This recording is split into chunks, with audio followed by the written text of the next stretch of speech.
Hello everyone. Okay, believe it or not, we are into May. And if I was tech savvy enough, I'd, do a pan out to our beautiful snowy street and the gentle, dusting we're getting and this killer May weather. But yes, so May is here, May wines are here. Let's get right into it. Up first, and sorry, did I say gold? This is our gold club box. First off, we have the Heidler. So for this one, we are going over to Camptal Valley in Austria. So Camptal is kind of like the epicenter for Austrian wines. Heidler has been around mid 1800s, but the Laus is really cool. This one is kind of a snapshot of what Austrian Gruner is all about. And Austria, like Germany, focuses on their expressions of white grapes. Germans, they focus on Rieslings. Austrians, Gruner Veltliner is their bread and butter. This is what they do really, really well, and can have 10 different styles of Gruner in a portfolio that are all so different and expressive of the sense of place. So for the Laus is it's referring to the soil. So this is like a mineral dust. So it's from as the alpine rocks break down and storms come in, and all of this dust and these different granite components and limestone, etc. They settle over thousands and thousands of years.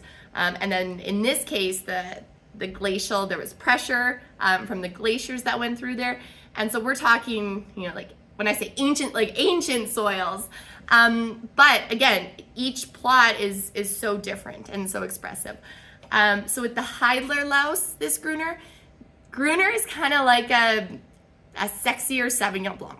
So it's got that light body, that bracing acidity, like biting into a green apple, it gets you.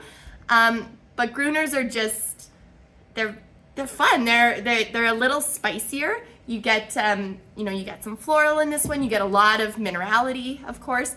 But you get this subtle Veltliner spice to it, which is kind of unique and cool and a little different.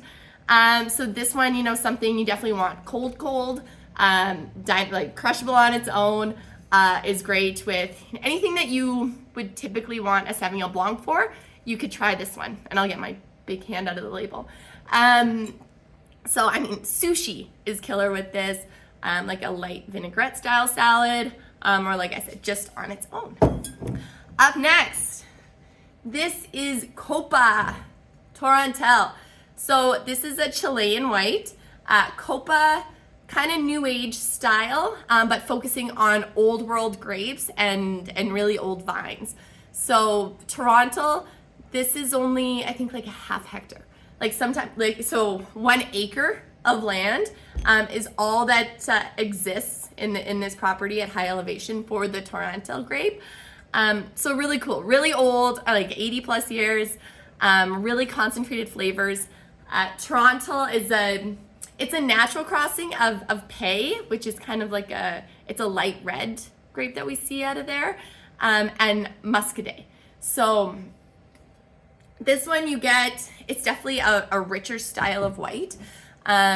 Nose is super cool. It almost has like honey, and you get really ripe kind of Asian pears, and it's got this, this really rich, vibrant nose. The palate has, again, more weight, but you get that texture. It has great structure. It has this elegance to it. Really cool. I think they only do maybe 200 cases or something like that a year.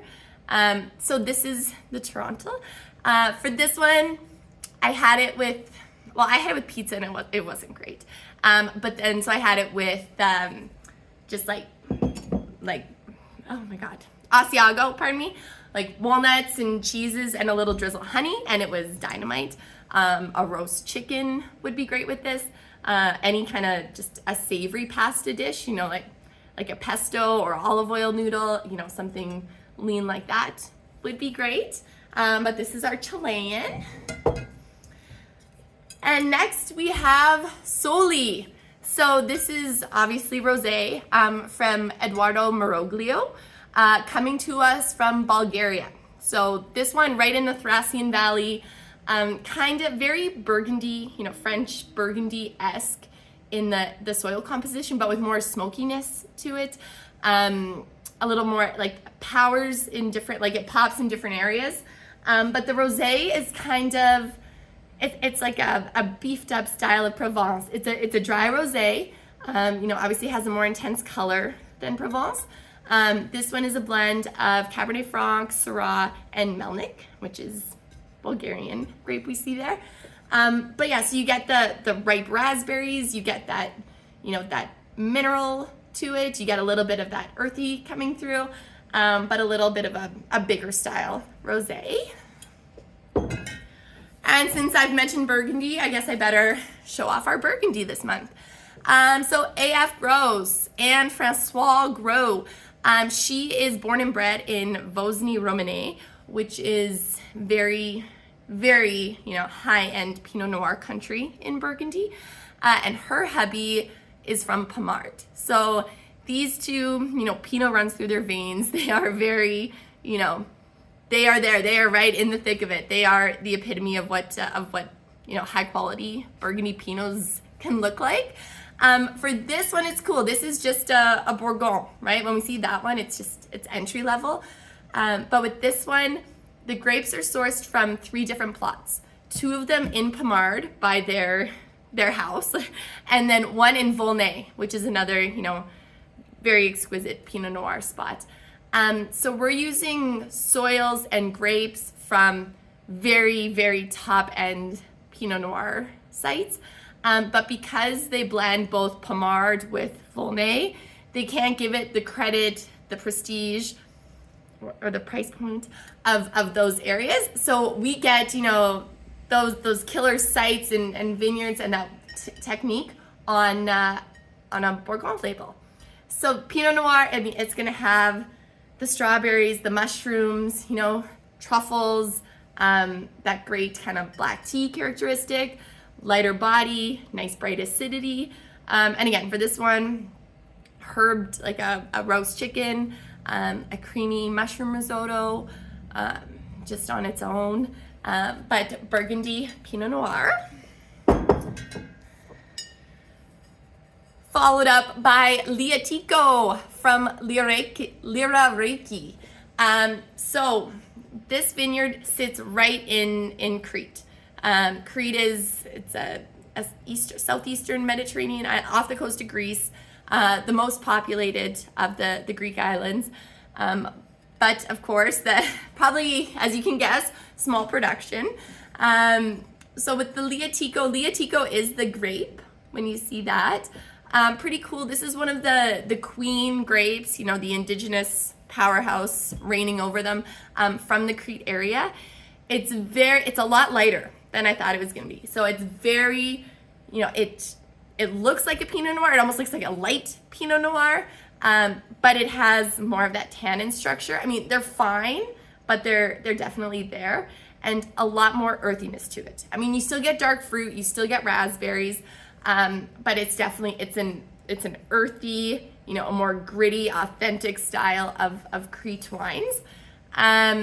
So with this one, again, and with the pairing, right? Like when in doubt or when you don't feel like cooking, even with these ones, olive oil and a little bit of sea salt with bread, right? And just dipping olive oil in bread or garlic butter, or just having something there with a little bit of flavor and fat will really allow it to pop a little more.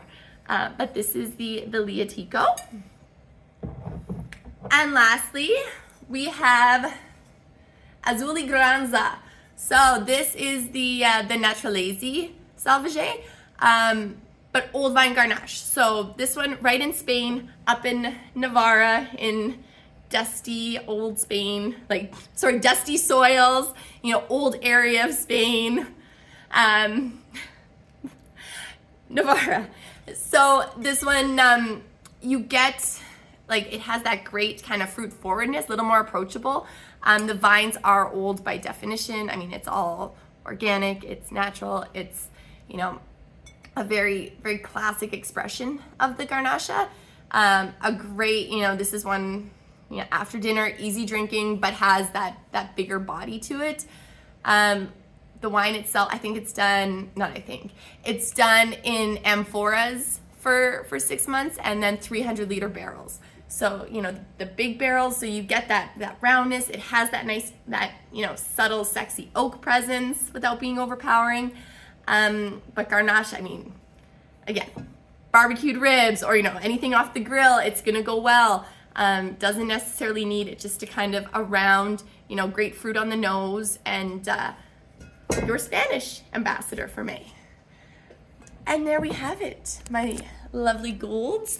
This is your May lineup.